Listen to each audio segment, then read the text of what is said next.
Option A is really about beer. It's all beer. Where I started was with Anheuser-Busch Corporate, and I was 23 years old, just out of college, and I was born right across the river from St. Louis. So when you grow up in the St. Louis area, they're the largest company and you want to work for them. So all my life, I wanted to work for them. I was there 17 years. I've moved around 7 times in 10 years. My longest stint was 5 years in Wisconsin. So a lot of movement, a lot of things I learned. But that option A was about the what, not the who. I wanted to get ahead.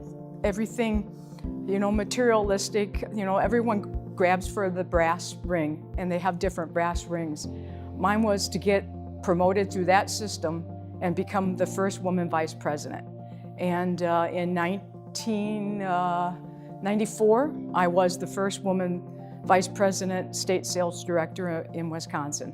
And it's funny, especially when the personnel or the people at Anheuser-Busch, it was less than 5% women. So when you talk about adversity and building resilience, that's where it all started for me. I had a distributor named Brownie Carlson, C&L Distributing here in St. Cloud. We met in 1984, one of my earlier jobs, and I was only here a week, but the gentleman and I clicked. And he just made me feel so special for no reason. We were just really good friends. So in '89, when he became my distributor, it was just great. It was really great. And so I really did think I'd stay with Anheuser-Busch the rest of my life, but things change and your values change. And Brownie Carlson at C&L Distributing asked me, many years, would you come work for me? He finally said, well, if you come, I'll give you ownership. And again, I wanted to always be my own business owner and develop my own culture. So I went to work for C&L Distributing in 1999. So I was there till 2012. But in between there, I was there 8 years, and my best friend, Brownie Carlson, passed away from multiple myeloma. And it was hard, because I was on my own. And I was with a family organization, so I may have had 25% ownership and 100% responsibility to run it, but there was still that family, and I was not blood in that family. I just kept saying, no, that can't be. Brownie brought me in to do this, and he had all the faith, and he always said, my family needs you. And 4 years later, I was pulled into a board meeting, and let's see, I'm 52 years old and in beer for 34 years, and said that we are deciding to let you go and assigning your position to other managers and other people. So here I am, walking out the door with nothing in my hands because everything was my office and couldn't take anything, so it was pretty tough. I put so much into being a beer person, beer woman. I think that was an aha moment that, wow, I built so much into that I didn't realize it could be taken away in a heartbeat, and it was. My life, from cell phones to briefcases to everything, was in that office or that company, and when you're escorted out saying you can't have that because it's intellectual property, and all your, today speed dial is all your cell phone, I had nowhere to go. So the yuckiness was really bad. I was blaming myself. I was reaching up to Brownie going, what did I do wrong? What is going on? I felt it was my personal problem, that I did something wrong. And I took it through my whole life, and I thought it would never end until people started coming to me going, this is just a setback. Bernie, you're so strong and resilient. You're going to get over this too. I had about 20 calls from people that said, I'm sorry, that's wrong. Everything, we have a job for you. Come work for us. So the aha moment was, that may have defined me for so long, but other people saw my successes and what I did, and they were willing to step on the limb to invite me to work for them. Another option came in to bring me back to St. Cloud, Viking Coca-Cola, but that was not my company. I was put in a great position, but positions didn't matter to me anymore. It was the who, not the what. It's not the money. It wasn't the brass ring anymore. At 54, it's more about people. Option B is the most exciting, even at 56, 57 years old. I am so excited about this because it's my company and it's my husband's company. We jumped in it together, not me, not my making the decisions, but together.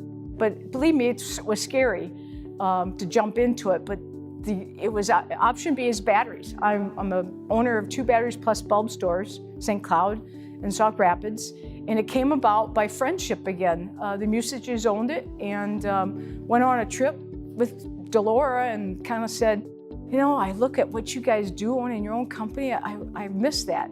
I hope that I can get that mojo back. And then she goes, well, we're kind of looking for our option B. And that was to get out of the company. And so 6 months of really looking at the numbers, it was like, this is it. So we jumped in with our eyes wide open, knowing that the big part was taking another loan from the bank. And now we're 54, 55 years old, taking a loan from a bank of a big amount and getting started. It scared me, but if you only could meet my team, that's what made me my aha moment of people. So right now, I'm all about the who and not the what. And if I wasn't working, I always kind of felt alone. And that's what I don't feel anymore, though, with option B, because I have too many people that care for me personally, not just for what I can get them business-wise. And I'm settled in, and we have a great life, my husband and I love him, like I said before, I love my husband more than I ever have. We do so many more things together. I love my team that, you know, texting, I tell them, it sounds corny, but I love you guys. And I love my community. There's just so much in here that I feel is growing more for me that I'm gonna let it out and focus on people. So now I've been given an option that only the good Lord knows what is beyond it. And I know it's a story at the end of it, but January 22nd, I received a phone call from Coburg's Cancer Center that said I have breast cancer. So they're the hardest words you can hear because I did all my annual mammograms. They've always been clean. There's no sign of history of cancer in my whole family. So you go in these mammograms just going like, this is routine. So the hardest words is, yep, you have cancer. Now my resilience is built up, but now I have the support of all these people behind me to get me through this. The base of it is resilience.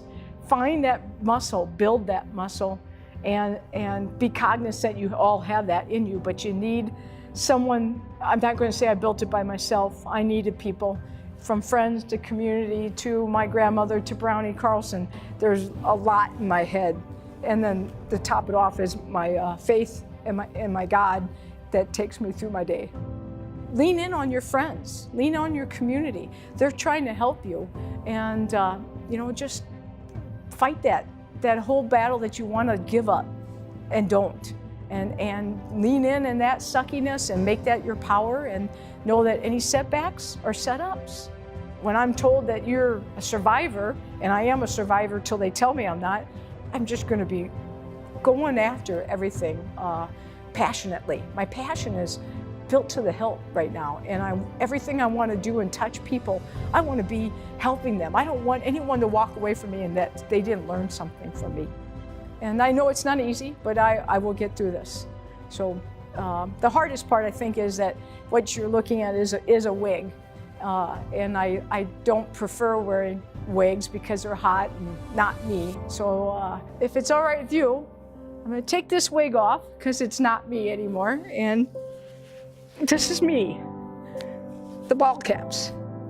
So this is me, and I'm kicking the ass out of option B.